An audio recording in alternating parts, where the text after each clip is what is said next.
Bismillahirrahmanirrahim. Assalamualaikum warahmatullahi wabarakatuh.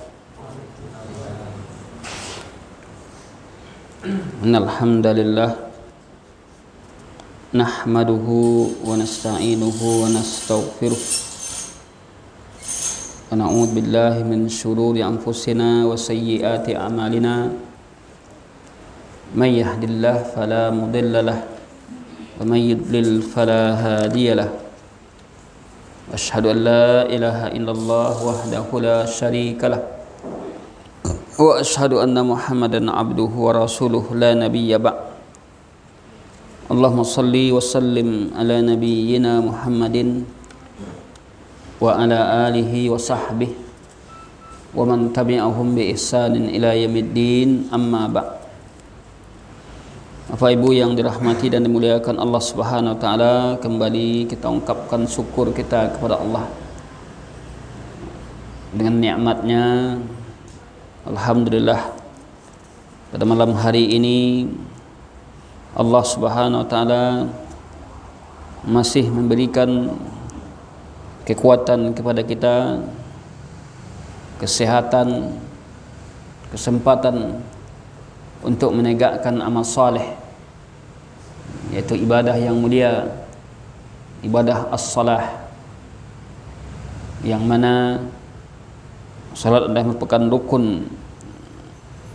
rukun dari rukun Islam yang terbesar. Dan salam tak lupa kita untukkan buat Nabi kita, Nabi besar Muhammad sallallahu alaihi wasallam, sebagai uswah kita, sebagai tauladan kita dan panutan kita. Sungguhnya hidup yang kita lalui insyaallah taala akan selalu berada dalam kebaikan, berada dalam kenikmatan tatkala kita ikuti tuntunan dan petunjuk Rasulullah sallallahu alaihi wasallam. Jemaah dimuliakan Allah Subhanahu wa taala, kembali kita lanjutkan pembahasan kitab Minhajul Muslim, di mana kemarin kita sudah sampai pada, masih ingat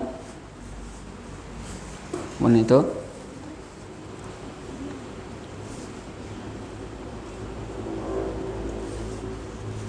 Masih ingat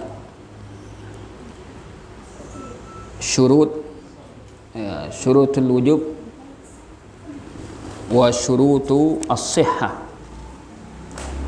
syarat wajib salat dan syarat sahnya as-salah. Sebelum kita melanjutkan kepada fardu salat atau rukun as-salah, maka kita ulangi untuk mengingatkan kita kepada apa yang telah kita kaji pada minggu yang lalu. Kita ulangi sekilas tentang syarat wajib salat dan syarat sahnya as-salah. Yang pertama, bahwa salat itu pertama syarat wajibnya. Apa syarat wajib yang pertama? Al-Islam. Wajib orang yang menegakkan salat adalah orang Islam. Orang kafir jelas mereka tidak salat. Yang kedua adalah berakal, bahwa syarat wajib orang yang salat itu adalah berakal. Maka tidak ada kewajiban salat bagi orang gila.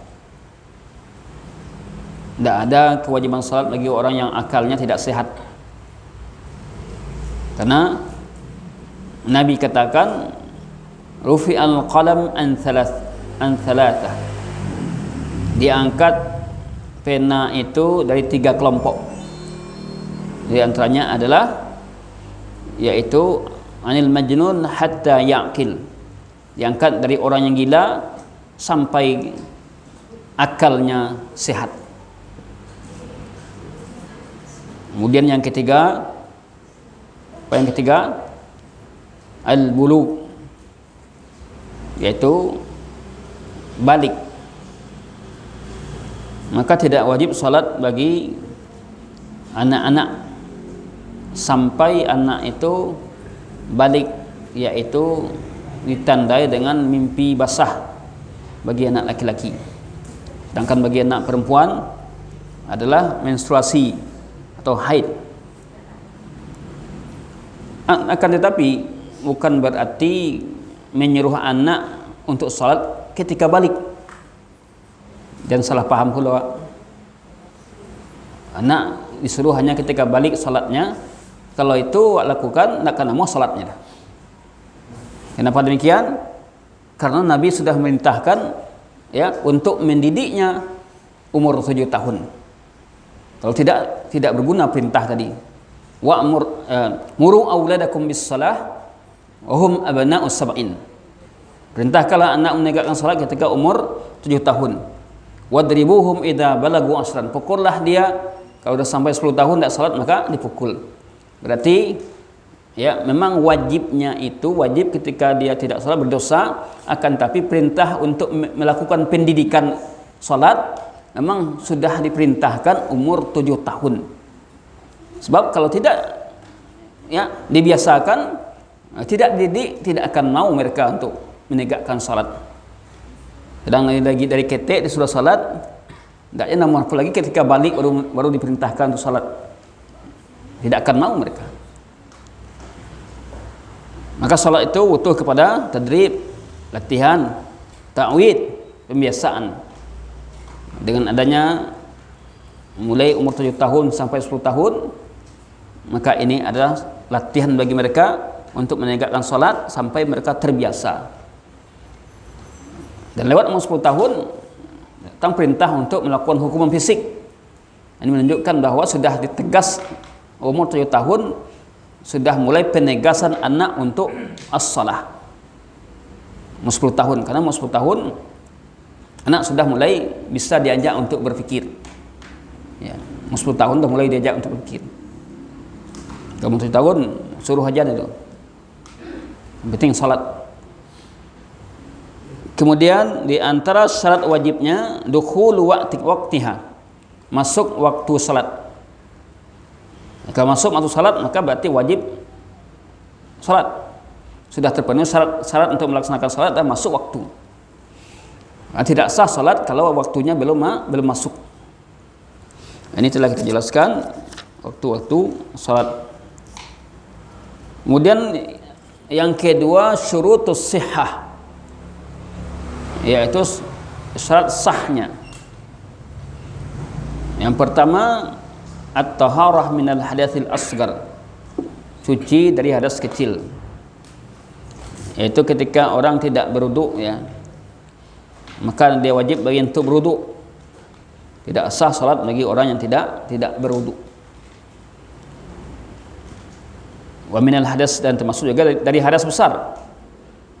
Jadi suci dari hadas kecil, juga suci dari hadas besar, yaitu tidak mandi junub. Apabila seorang melaksanakan salat dalam keadaan junub kemudian tidak mandi, maka tidak sah salat. Seperti seorang yang dia terlupa di subuhnya langsung ke masjid,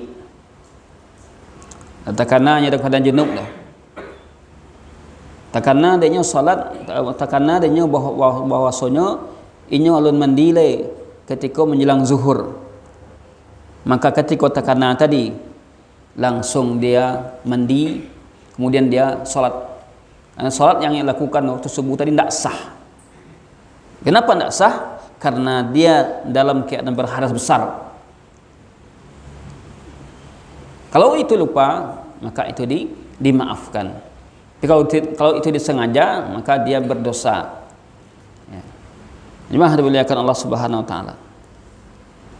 Termasuk juga suci dari najis, ya, yang mengenai pakaian atau badan, ya, atau tempat najis. Di mana Nabi sallallahu alaihi wasallam bersabda, la yaqbalullahu salata bighairi tuhur, tidak terima salat tanpa suci. Kemudian yang kedua di antara syurutus sihah, apa yang kedua? Satrul aurah.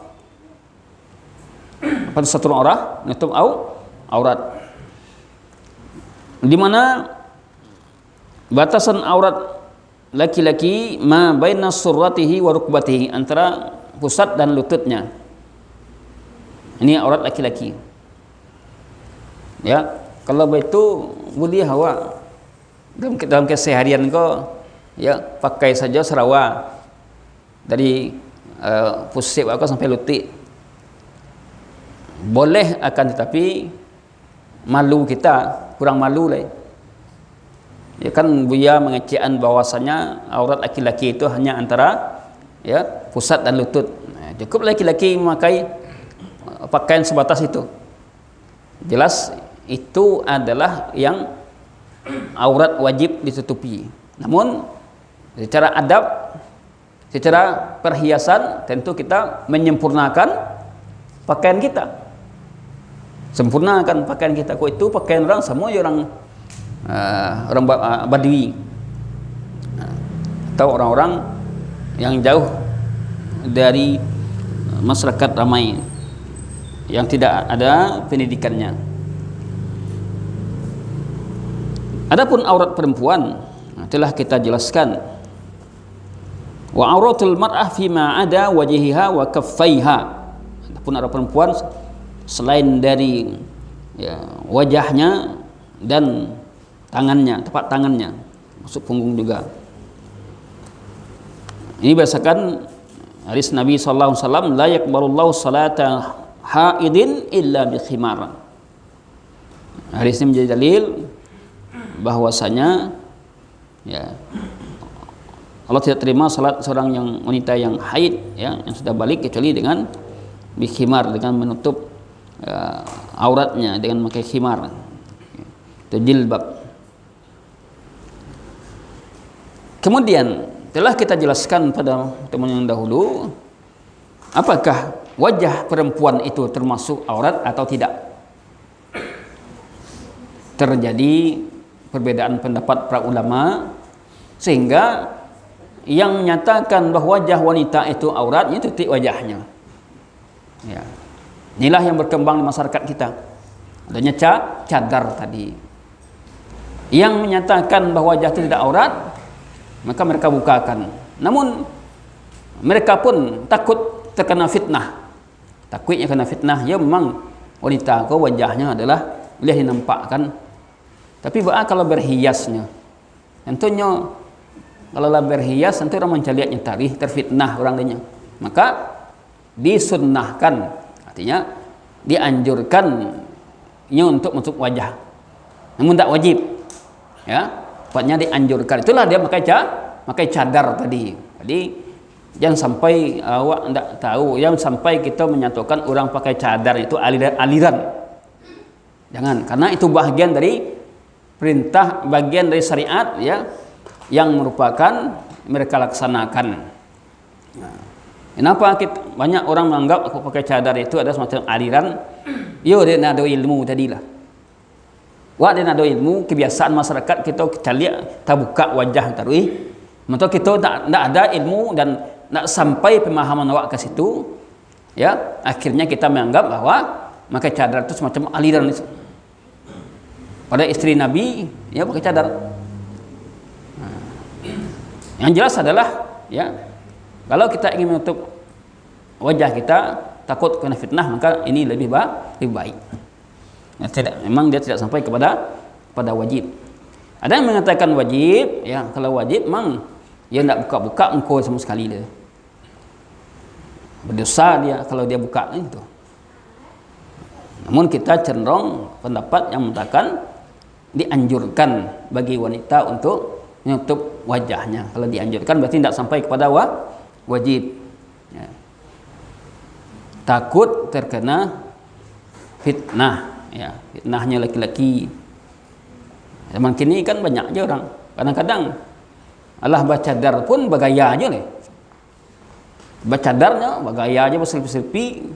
terfitnah aja laki-laki dia. Laba cadar tu. Apalagi dia enggak pakai cadar. Ya. Khusus bagi nan muda-muda. Dan tua tentulah laga ambar orang. Ya. Nan muda-muda lah. Ya. Jemaah dimuliakan Allah Subhanahu wa taala.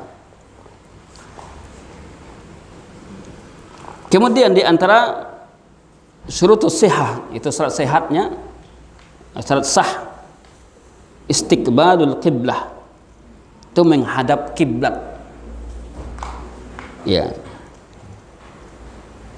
Wa haitsuma kuntum fawallu wujuhakum syatrah.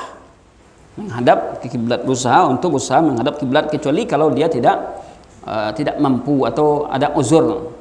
Ya, seperti dia dalam perjalanan tidak bisa untuk melihat kemarah kiblat, maka dia salat kemana dia mengarah. Atau dalam keadaan takut, mungkin dikejar musuh ketika perang, ya, ketika ada hewan buas, atau pokoknya dalam keadaan kondisi menakutkan atau takut, atau dalam keadaan sakit tidak bisa merubah posisinya itu dah, ya. Kalau dipegangnya masa sakit, ya, maka dia menghadap sesuai dengan kemampuannya. Fattaqullaha mastata'tum. Bertakwalah kamu kepada Allah sesuai dengan kesanggupan. Nah, ini adalah semacam keringanan. Kemudian masuk kita kepada poin baru dari pembahasan kita, furudus salah. Fardu salat atau arkanus salah. Rukun dari rukun salat. Dalam satu kitab itu dikatakan yang sabit furud fardu. Dalam kitab lain tidak fardu dikatakannya dah ruknun atau arkan. Maknanya sama. Ya. Fardu berarti satu yang mesti dan tidak boleh untuk ditinggalkan.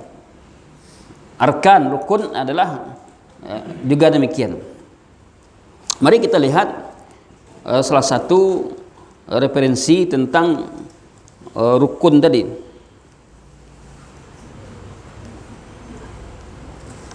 Rukun itu adalah apa itu makna dari rukun? Bentuk jamak dari kata ruknun. Ya. Rukun secara bahasa adalah sisi terkuat dari sesuatu. Rukun itu sisi terkuat dari sesuatu. Oleh karena itu tiang rumah dikatakan sebagai rukun. Tiang rumah itu adalah rukun dari rumah itu, karena dia adalah sisi dinding rumah yang paling kuat. Ya. Makanya rukun Islam itu dibangun di atas 5 rukun, 5 tiang. Maka secara istilah rukun itu sesuatu yang tersusun dengannya hakikat salat. Salat itu tersusun dari rukun-rukun yang ada. Jika rukun itu hilang, maka salat itu juga akan hilang. Jadi rukun itu ada suatu bagian-bagian fisiknya. Rukun adalah sesuatu bagian-bagian fisiknya yang tidak akan tersusun kecuali sesuatu itu dengannya. Tidak akan tersusun kecuali ada rukun. Tidak ada rukun, maka runtuhlah dia. Jadi tiang masjid ini kurang aja satu, apa yang terjadi? Akan runtuhlah dia. Itulah rukun tadi. Ya. Tidak akan sempurna ibadah dan tidak akan tegak suatu kecuali dengannya, dengan rukun tadi. Maka perkara yang apabila ditinggalkan baik dengan sengaja, lupa atau jahil, maka akan membatalkan salat. Rukun termasuk perkara yang apabila ditinggalkan dengan sengaja atau karena lupa atau karena jahil, maka akan membatalkan salat. Itulah rukun-rukun as-salah. Ada perkara yang apabila ditinggalkan dengan sengaja bukan karena lupa atau jahil akan membatalkan salat, dan itu bisa diganti dengan sujud sahwi, ya. Maka itu namanya perkara wajib salat. Di wajib salat ada rukun salat. Ya. Kalau rukun tidak bisa diganti dengan sujud sahwi. Dia harus dilakukan rukun yang sama, atau ditambah 1 rakaat jika sudah terlewat. Umpama lupa baca Fatihah, kan rukun itu. Kapan ingatnya apa baca Fatihah? Ketika dia sudah ruku atau bangkit ruku belum baca Fatihah tadi. Berarti sudah terlampau 2 rukun. Maka tidak bisa baliknya untuk baca Fatihah. Dianggap ketika itu dia 1 rakaat sudah tidak sah 1 rakaat. Tapi itu kalau itu dilakukan karena lupa. Tapi kalau unsur kesengajaan, walaupun ini untuk mengganti serakaat, tidak sah. Karena lupa, sah. Kemudian ada perkara-perkara salat apabila ditinggalkan salah satunya tidak membatalkan salat. Itu adalah sunnah-sunnah salat. Nah, ada sunnah-sunnah salat. Apabila itu tinggal, salah satunya tidak membatalkan salat, ya. Seperti bacaan-bacaan, ya, sujud lupa, maka tidak membatalkan salat. Sunnah-sunnah salat. Nanti kita akan lihat tentang rukun-rukun salat, sunnah-sunnah salat. Dia merupakan satu kesatuan. Rukun-rukun salat, rukun sunnah, satu kesatuan. Hanya saja kenapa para ulama fikih membedakan itu untuk mendudukkan persoalannya. Apakah kalau kau tinggal batal, kalau kau tinggal tidak batal, kan itu. Sunnah salat apabila tinggal dengan sengaja tidak batal, tetap salat tidak batal, tapi kita dianggap kurang adab, tercela. Jadi pembagian rukun, kemudian pembagian sunnah-sunnah salat, memang Maksud Nabi tidak ada pembagian tadi dah. Kapan pembagian itu? Ulama belakangan yang menyusun perkara itu berdasarkan hadis-hadisnya. Yang mereka lihat hadis ini mengandung perintah wajib, ini adalah tidak. Itulah dibagilah bentuk-bentuk dari istilah tadi, rukunnya, ada wajibnya, kemudian ada sunnah-sunnahnya. Jemaah dimuliakan Allah Subhanahu wa taala. Jadi perkara yang apabila ditinggalkan baik dengan sengaja, ya, lupa atau karena jahil, maka akan membatalkan salat. Itulah rukun-rukun salat. Baik, masuk kita kepada rukun-rukun salat atau furudus salah. Kalau di sini kitab ini memakai istilah furud, fardu salah, ya. Tapi untuk mendekatkan kita kepada pemahaman yang sering kita dengar, maka kita ingatkan istilah rukun salat. Nah, jemaah dimuliakan Allah Subhanahu wa taala, yang pertama adalah di dalam kitab ini yaitu al-qiyam fil faridah lil qadir alaih. Berdiri dalam salat fardu bagi yang mampu, yang sanggup, wajib baginya untuk berdiri, ya, dalam salat tadi. Maka tidak sah seseorang menegakkan salat fardu, ya, duduk ketika dia sanggup untuk berdiri, tidak sah. Sanggup berdiri duduknya kan, karena malih, tidak sah. Ya. Wa qumu lillahi qanitin. Itu kata Allah. Tegakkanlah karena Allah, ya, berdirilah kamu untuk Allah qanitin, dengan penuh ketundukan, kunut, kekhusyuan. Demikian juga dalam hadis Imran bin Husain, ya, salli qa'iman fa illam tastati' fa qa'idan. Salatlah kamu berdiri, jika tidak sanggup untuk berdiri fa qa'idan, maka duduk. Jadi hukum asalnya salat itu berdiri, jika tidak sanggup baru duduk. Tidak duduk aja. Ya. Tapi ada orang dalam kesehariannya bisa berdiri, tapi kalau salatnya tak talok dia diri dah. Hanya bawa kursi. Ya. Kalau memang ada uzur, kalau karena pengaruh pinggang, ya. Karena ada kita dapatkan sebagian bapak-bapak, sebagian ibu-ibu, kalau berjalannya bisa tegak. Ya. Tapi kalau dia duduk agak lama, maka nak talok di pinggangnya dah. Maka ini adalah karena uzur, ya. boleh dia duduk. Walaupun dalam kesehariannya bisa, dalam jalannya bisa berdiri. Nah, jemaah dimuliakan Allah Subhanahu wa taala. Wa qumu lillahi qanitin. Kemudian dalil dari hadis perkataan Imran bin Husain, "Shalli qa'iman." Salatlah kamu berdiri, fa in lam tastati' fa qa'idan. Jika kamu tidak sanggup maka fa qa'idan, ya, duduklah. Fa in lam tastati' fa 'ala janbin. Jika tidak sanggup maka berbaringlah. Bagolek lai, enggak sanggup. Enggak sanggup berbaring mangga lai?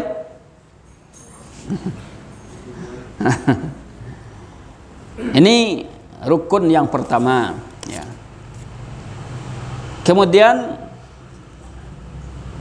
rukun yang kedua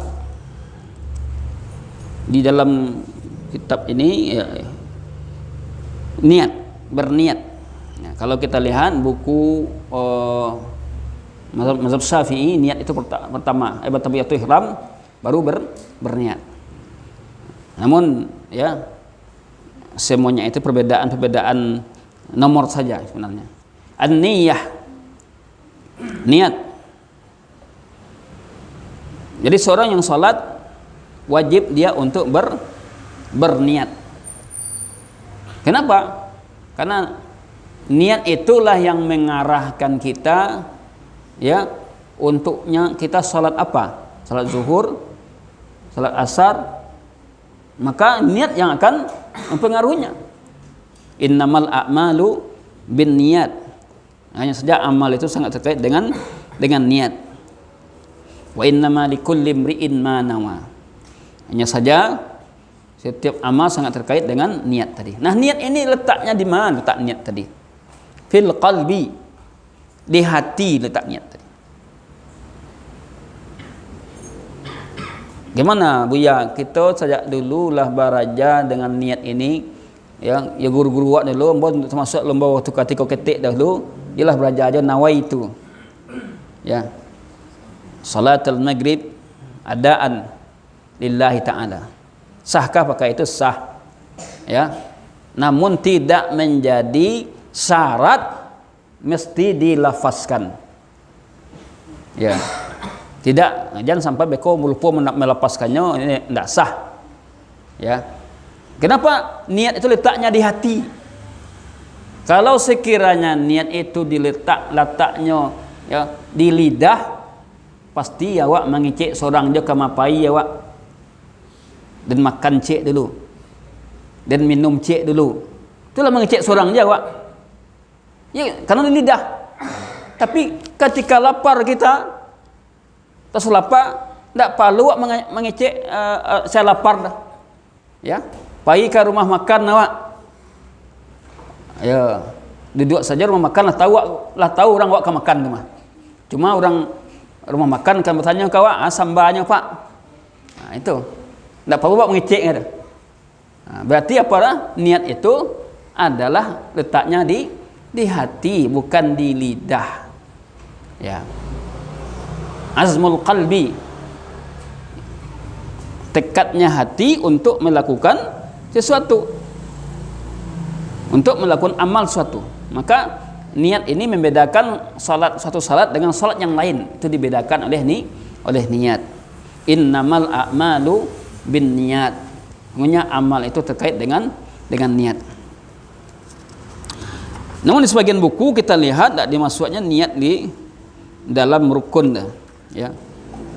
Barangkali dia sudah mengakui niat itu satu hal yang lumrah, ya, nggak nak dimasukkan yang ke dalam rukun. Kan kita dapatkan ada beberapa kitab, buku-buku, kutip-kutip yang dimasukkan niat dalam rukun tadi, ya. Ya, kita melihat barangkali dia sudah menganggap bahwa aktivitas kita ini sudah terkait dengan niat. Ketika kita sudah tahu bahwa kita akan sholat, kita dianggap sudah berniat. Namun kita cenderung tetap niat itu dimasukkan ke dalam rukun salat tadi. Jemaah dimuliakan Allah Subhanahu wa taala. Kemudian yang ketiga, takbiratul ihram. Nah, takbiratul ihram. Berdiri kemudian berniat, baru takbiratul ihram. Di mana apa kata Nabi sallallahu alaihi wasallam, miftahus shalah at-tuhur. Ya.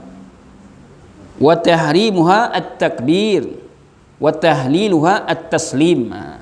Ini dia takbiratul ihram. Dengan Allahu Akbar berarti ketika kita takbiratul ihram itu kita sudah dianggap sudah memulai salat. Ya. Pembuka salat itu adalah bersuci. Tahrimuha, pengharamannya, ya, tidak boleh lagi melakukan hal-hal apa saja kecuali yang terkait dengan salat.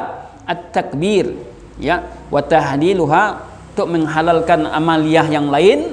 At-taslim, dengan salam. Jadi kalau salam awak tidak baik kita kalau memang ya melakukan amal yang lain, karena sudah dianggap halal dari yang lain tadi. Nah, jemaah dimuliakan Allah Subhanahu wa taala. Takbiratul ihram. Dan tidak pernah diriwayatkan bahwa Nabi salat tanpa takbir, masuk saja ya, kemudian tak ada takbir. Tidak sah salatnya jika tak ada takbiratul ihram. Oleh karena itu sebagian ulama mengatakan kalau orang salat tidak ada takbiratul ihram, ya, maka tidak sah salatnya. Kalau lupa takbiratul ihramnya, berarti salatnya diulang lagi. Artinya ada kalau dia menyengaja, maka jelas salatnya diulang lagi. Tapi kalau lupa, maka dianggap dia ketika itu ya hilang satu rakaat, karena termasuk dari rukun tadi. Nah, jemaah dimuliakan Allah Subhanahu wa taala. Kemudian yang keempat, qiraatul Fatihah. Membaca Fatihah, ini rukun. Membaca Fatihah. Kalau Fatihah itu lupa, jelas ya ketika itu salat tidak sah kecuali dengan kalau rukun yang tertinggal. Kalau jaraknya baru satu Fatihah, kita lupa baca Fatihah, langsung kita membaca ayat, ulang Fatihah tadi, mundur kita, ya, mundur kita, kemudian baca Fatihah. Seorang yang ketika salat baca iftitah, kemudian habis iftitah nyetinggan Fatihah, kemudian langsung dia baca ayat surat pendek, Qul huwallahu ahad, karena adanya belum baca Fatihah, maka dia mundur dulu ke belakang baca Fatihah. Wajib dia, nggak boleh dia tinggalkan baca Fatihah tadi, karena dia ada dia rukun. Kalau sekiranya Fatihah itu pas dia ruku dia ingat Fatihah, ya, maka dia bangkit lagi dari ruku tadi, baca Fatihah. Tapi kalau bangkit dari ruku karena Fatihah lah banyak terlewat, lah dua rukun terlewat, maka dianggap ketika itu dia satu rakaatnya batal, ya, berarti rakaat berikutlah dia dihitung satu rakaat, ya. Wallahu alam bisawab. Itu solusi yang dicarikan oleh para ulama fuqaha tentang masalah lupanya kita dalam rukun salat. Nah, jemaah dimuliakan Allah Subhanahu wa taala. Jadi qiraatul Fatihah, baca Fatihah. Apa dasarnya bahwa Fatihah itu ada rukun? Qaulun Nabi sallallahu alaihi wasallam, la salata liman lam yaqra bi Fatihati kitab. Tidak ada salat bagi orang yang tidak baca Fatihah atau kitab. Tak ada salatnya. Berarti tidak dianggap salat bagi yang tidak baca Fatihah. Ghaira annaha tasqutu anil ma'mum idza jahara imamahu bil qiraah. Namun gugur ya dari bagi makmum untuk membacanya ketika imam menjaharkan membacanya. Artinya adalah makmum di sini menyimak membaca, menyimak, ya, mendengarkan dan menyimak dengan baik, di mana makmum disuruh untuk diam. Innahu ma'murun bil insat li qiraati imamihi. Makmum suruh diam ketika membaca, imamnya membaca. Nah, dalam hal Fatihah ini, ya, ada beberapa pendapat dalam hal ini. Gunanya saya untuk menjelaskan saja, ya, agar tahu tentang perbedaan para ulama dalam masalah bacaan Fatihah tadi. bagi makmum. Apakah wajib membaca atau wajib baginya mendengarkan? Pendapat yang pertama bahwasanya Fatihah itu ya adalah didengarkan, disimak dan didengarkan. Apa dalilnya? Firman Allah Ta'ala, wa idza quri'al Qur'an fastami'u lahu wa ansitu la'allakum turhamun. Ini dalam salat berjamaah. Ini kalau salat sendirian sudah sepakat para ulama bahwa masing-masing wajib baca Fatihah. Namun ketika imam bacanya jahar, berarti pada rakaat pertama dan kedua, ya. Kan itu imam membaca secara jahar. Dalam hal ini yang pertama adalah bahwa makmum cukup untuk menyimak, mengikuti dan mendengarkan. Ya. Dalam ayat dikatakan wa idza quri'al Qur'an, jika dibaca Quran itu dengarkan baik-baik dan diamlah, mudah-mudahan kamu mendapatkan rahmat. Ya. Yang kedua, pendapat yang kedua, mazhab Syafi'i bahwa makmum juga wajib membaca Fatihah. Ya. Kenapa demikian? Dalilnya la salata liman lam yaqra bi Fatihah kitab. Tidak ada salat bagi orang tidak baca Fatihah. Berarti ini adalah tidak ada pengecualian di sini. Baik dia imam atau makmum wajib baca Fatihah. Kan tak ada pengecualian. La salata liman lam yaqra bi Fatihah kitab. Kemudian juga ada hadis yang lebih khusus lagi, hadis Ubadah bin Samit. La taqra, dalam riwayatnya fi makna jangan kamu baca di belakangku illa bi Fatihah kitab, kecuali dengan Fatihah kitab. Ya, berarti dalam pendapat yang kedua ini bahwa membaca Fatihah itu bagi makmum hukumnya adalah wajib. Tapi bila awak baca Fatihah itu kalau bagi makmum, kalau ia memang baca Fatihah bagi makmum itu adalah dianggap wajib. Dalam berjamaah ini kalau yang dijaharkan, maksud saya, kalau salatnya rakaat ketiga dan keempat ini memang wajib makmum ini baca masing-masing. Tapi kalau rakaat yang pertama dan kedua kalau berjamaah dalam salat jahar, nah ini persoalannya. Tadi kita katakan bahwa pendapat yang pertama cukup dia mendengarkan. Ya, dalilnya apa? Itu tadi firman Allah Ta'ala. Pendapat yang kedua, makmum wajib untuk membaca. Apa dalilnya? Dalilnya la salata liman lam yaqra bi Fatihah kitab. Dalilnya tidak ada salat bagi orang tidak baca Fatihah kitab. Ini adalah umum sifatnya, baik itu sebagai imam atau makmum. Ya. Kemudian ada hadis yang lain yang menyatakan jangan membaca di belakangku kecuali Fatihah kitab.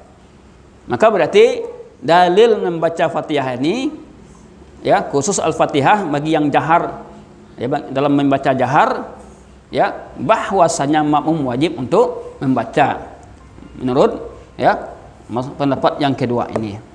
Nah, bagi yang mana yang paling kuat kira-kira ya, saya cenderung kepada yang kedua ini, bahwasanya bahwa kita makmum juga wajib untuk membaca Fatihah dalam salat jahar. Namun bagaimana bila awak baca itu? Kita melihat sebagian masjid dia baca ketika imam lah selesai baca amin kan? Nah, itu yang terjadi. Tapi tidak akan cukup, tidak akan selesai itu dah. Orang imam lah sudah membaca ayat, awak baca anu juga kan, dia tidak jadi kita mendengarkan. Kapan? Ketika imam baca, kita baca. Alhamdulillahirabbil alamin. Baru kita baca lo alhamdulillahirabbil alamin. Ar-Rahmanir-Rahim, Ar-Rahmanir-Rahim. Nah, itu ya, wallahu a'lam bishawab, ya. Dalam hal ini kita menguatkan yang kedua tadi. Jemaah dimuliakan Allah Subhanahu wa taala. Itu dalam membaca Fatihah, bahwa makmum wajib membaca Al-Fatihah dalam salat yang jahar imam membacanya. Tentu itu rakaat pertama dan kedua. Kalau rakaat ketiga dan keempat itu memang wajib makmum membacanya. Ya, tidak ada yang ikhtilaf para ulama di situ. Khilaf memang wajib untuk membacanya. Namun ayat bacaan surat pada setelah rakaat ketiga dan keempat ini tidak lagi, hanya baca Fatihah saja. Di rakaat ketiga dan keempat kita tak lagi membaca surat atau ayat pendek.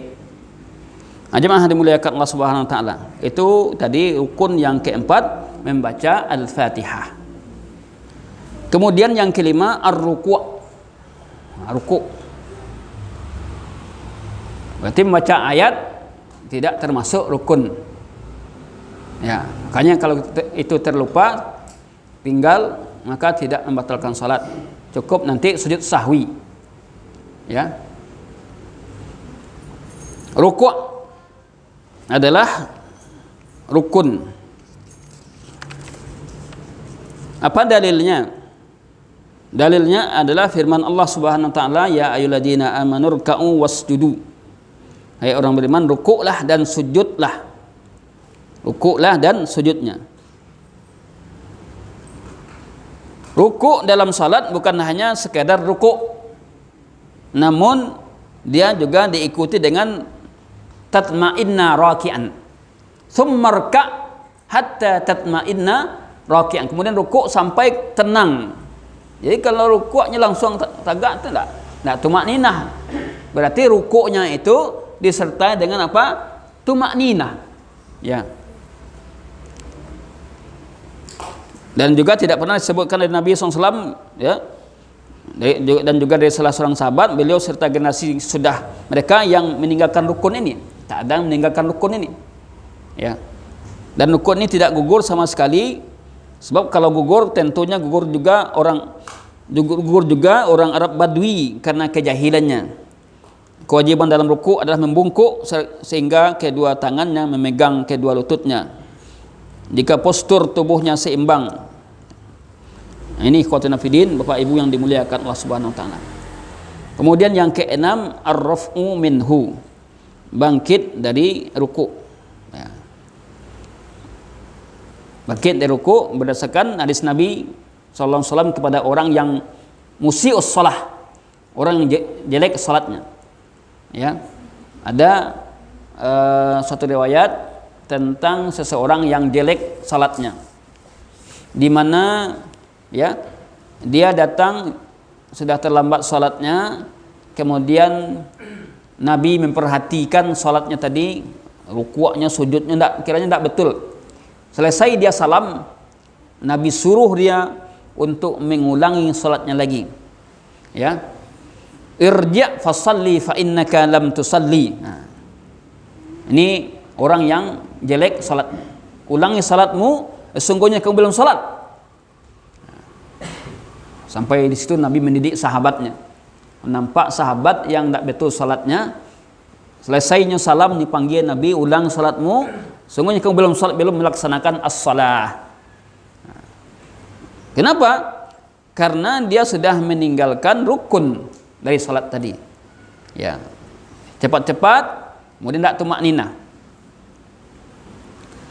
Tsumma rka' hatta tatma'inna raki'an. Kemudian rukuk sampai kamu tenang dalam rukuk. Tsumma rfa' hatta ta'tadila qa'iman. Kemudian bangkitlah sampai kamu i'tidal. I'tidal, lurus. Ya. Berdiri lurus. Oleh karena itu i'tidal ya juga bahagian dari ar-rukun. Namun di sini i'tidal dikatakan dia termasuk artinya diserangkai kita dengan rukuk tadi, atau dengan bangkit dari rukuk, ya. Tidak disebutkan, tidak dipisahkan i'tidal itu dari rukun sendiri, tidak. Tapi dikatakan bangkit dari rukuk, kemudian dia berdiri lurus. Kemudian as-sujud, ya, bersujud adalah rukun. Apa dalilnya? Firman Allah Ta'ala, ya ayyuhalladzina amanu ruk'u wasjudu. Hai orang beriman, rukuklah dan sujudlah. Ya. Rukuk dan sujud. Kemudian ar-raf'u minhu, bangkit dari sujud. Jadi kalau ada orang telah sujud, ya, kemudian dia langsung berdiri saja. Setelah sujud yang pertama langsung berdiri, maka dia meninggalkan sujud, meninggalkan rukun. Wajib dia kejar lagi rukun tadi. Bangkit dari rukuk. Tsumma masjud hatta tatma'inna sajidan. Di sujud tadi yang keenam bangkit dari rukuk, kemudian yang ketujuh sujud yang ke-8 bangkit dari sujud. Ya.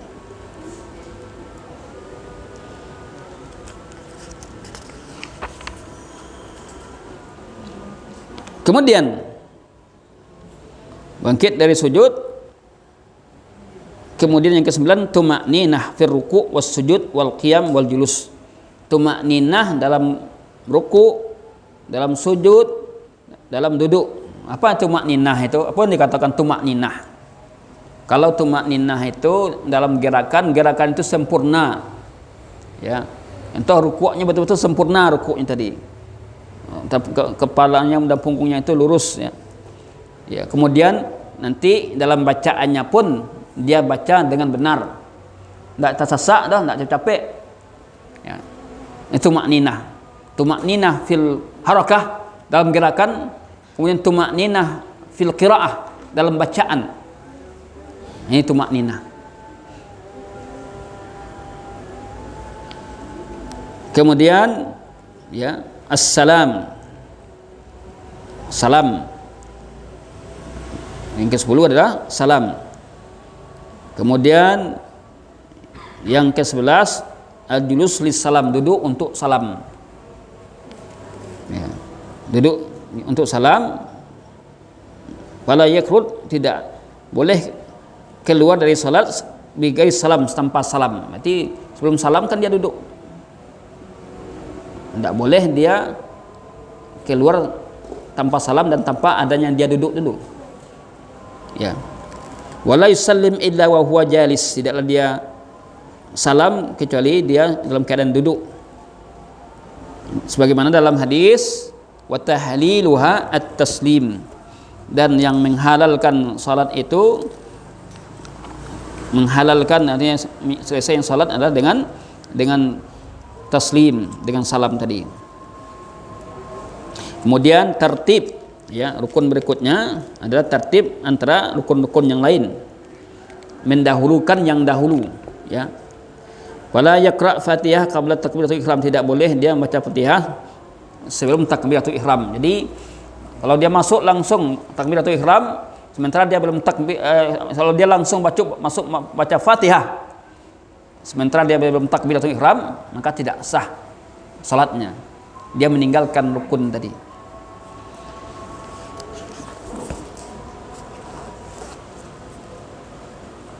Wala yasjud qabla an yarka, tidaklah dia sujud sebelum dia ruku, ya. Demikianlah salat yang diajarkan Nabi sallallahu alaihi wasallam, sallu kama raaitumuni usalli. Salatlah kalian sebagaimana kalian melihat aku salat. Maka tidak boleh mendahulukan yang terakhir, ya, dan juga tidak boleh mengakhirkan yang dulu. Nah, ini namanya tertib. Namanya tertib dalam salat tadi. Wallahu a'lam bissawab. Ini yang bisa saya sampaikan dalam pembahasan kita tentang rukun-rukun as-salah.